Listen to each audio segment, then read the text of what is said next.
Hello, this is the TradeSite US Stocks Futures and Forex Market Preview for the week beginning Sunday the 20th of March 2022, ending Friday the 25th. We have skipped through triple expiration and a lot of other things, but obviously there's stuff going on in the Ukraine right now, so that is what it is. That's the biggest story.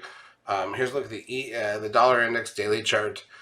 Not much over the last couple of weeks after spiking up on the Ukraine invasion, and that's fine. So let's go through major Forex pairs real quick. So the euro dollar is the inverse of the dollar index, went down on that news. Pound dollar dipped, but now back to where it was before that. It's like, if you look at the market, sometimes you think that war is not a thing. The Aussie dollar here is nothing. The euro again, that dipped and came back hard, actually. Pound yen, kind of the same deal, dipped and came back hard. So what are you going to do with that? But it is what it is. In terms of intra week action on the pound dollar, we'll just look at that one because that's what we do. We trade most of our stuff here. It's only 200 pips. It wasn't a very... Forex is not exciting right now, so I don't want to get all wrapped up in it. It's just not where the money's actually going right now. All right, so let's look at the ES front month futures contract. This is the daily chart of the broad market and futures forum. Technically just slightly above the downtrend line on the close here on Friday, but again, it was triple expiration, so there's a little bit of that going on. We'll see what that means. Obviously, it looks like Putin's not getting anywhere. His war didn't go the way he thought it would. Doesn't mean he won't go nuts, and that's going to be the variable. So, smart people are not trading too much right now, because we always know that at any moment in time something crazy could happen, and it is what it is. But we got a double bottom in the market if you look at it like that, but you're up against the downtrend line, you're slightly above it. This is not a place where, somebody said to me, well, should I just jump in and put all my money? No, you're dumb. You don't put your money in anything, right? I mean, he fired a hyper whatever it is, sonic weapon this weekend.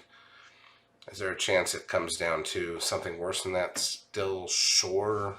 We'll see what happens. All right, so the S&P cash index up 51.49. Again, it's slightly above the downtrend line after all this. We'll see what that leads to. The NASDAQ 100 was up 301 points, and that is also slightly above the downtrend line. So we're good there. The SOX up 67 points. Not really above the downtrend line yet. Biotech's up 63.54. Nothing positive here at all. The Russell 2000 up 21. All right, whatever. Didn't quite get the 13. We got the 12 with an asterisk because the 13 would have been higher than the 8, but still at some point that was the low, that candle, and now we're bouncing, but will it last? We'll see. Crude oil 105.10. Again, this is interesting. So most of this, like, people talk about like supply chain issues and stuff. I could write you a book on what crude oil is about. I don't think it's a big deal right now, but the spike was about the war, obviously, and we came back. What's it going to mean long term? I don't think anybody knows yet, but I think they screwed some people out of some money by spiking it to 130. I don't think this is a big deal at any level. Gold down 21.7. The advanced decline ratio on the NASDAQ positive 1542. Not the best, but it's still positive. Positive on the New York plus 1088. Again, not the best, but it's there. So here's the deal: 8.1 billion shares on the NASDAQ. So this is why it's just triple expiration. We knew there was going to be extra volume. It wasn't there early in the day. It was there at the close. This is the biggest volume day of the last 9 months. But again, it's just options expiration volume. It's triple expiration, and honestly, it didn't lead to that much of a move. Having said that, if it was a positive day because of that, look out. We might be over that coming forward. The VIX closes at 23.87, back down near the lows, down $1.80. We sold our last, well, we'll talk about that in a minute. Trend closes at 1.21, puts the 10-day at 0.91. It was at 0.85 the other day. That's not quite the sell signal, but it's almost there. Apple up $3.36. curling back up, but not near the highs. Amazon up 80.23. And remember, there's a stock split coming in there. Facebook up $8.65. I don't think anybody really cares. Google up 45.73. Goldman Sachs up $2.11. Great. Netflix up $9.20. Off the lows and off the risk line. Peloton up $1.92.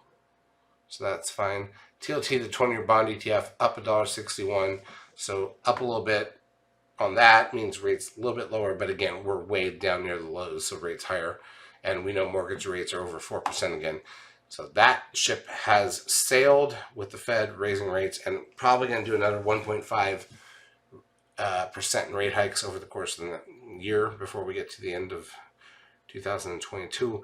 Tesla up 33.79. By the way, don't be surprised if the Fed comes in and does something intra-meeting at some point in time. So if you're going to lock down the interest rate, do it now. Zoom up 4.99%.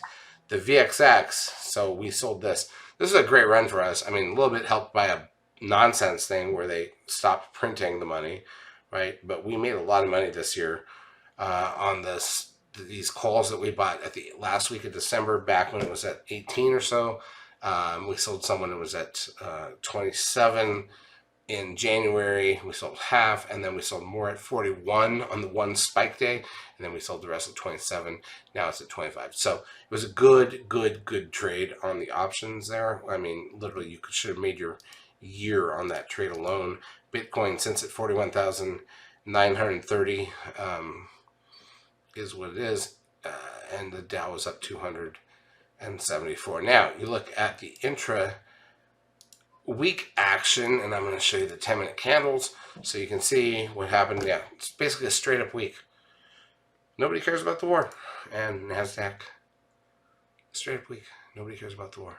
Up 1,500 points on NASDAQ is what it is. We're not supposed to get wrapped up in that. All right.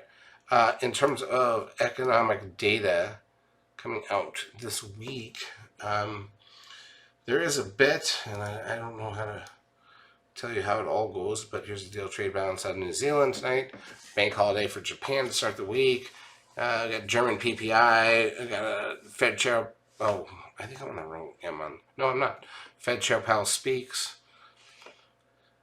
at 10 a.m. Eastern time on Monday. No other data, and then we got current account out of Europe, IPPI, RMPPI. We got nothing. CPI out of the UK, and their inflation numbers all there at 3 a.m. Eastern time Wednesday morning. New home sales out of the US. Fed Chair Powell speaks again. Great. Consumer confidence out of Europe. Now we're already into Thursday and we haven't done anything. So we've got the Swiss National Bank rate announcement. Flash services PMI out of Europe. Same with Switzerland, the UK, core durable goods, and the weekly initial and continuing jobless claims numbers. Current account here in the US. Flash manufacturing PMI here in the US. And then Friday, no data here in the US at all. And I mean, we have nothing. Literally nothing. It's a light whatever. We've already got the time shift here in the US. The time shift next weekend is in the UK and Europe and Switzerland. Everybody in Europe does their clocks, so that'll reshift everything. Good news is the Senate here passed. We're going to stop doing this stuff. I don't think that it was smart for them to put it on daylight savings time. I think they should have done standard time, and I think they will maybe relook at that. But at least in another year and a half, we won't be doing time jumps anymore here in the US. I've been dealing with it forever and I hate it. Charts as usual brought to you by eSignal. If you've not yet taken trial of our services, feel free to do so. We will help you out for a couple of weeks. Have a great trading Friday, great trading week.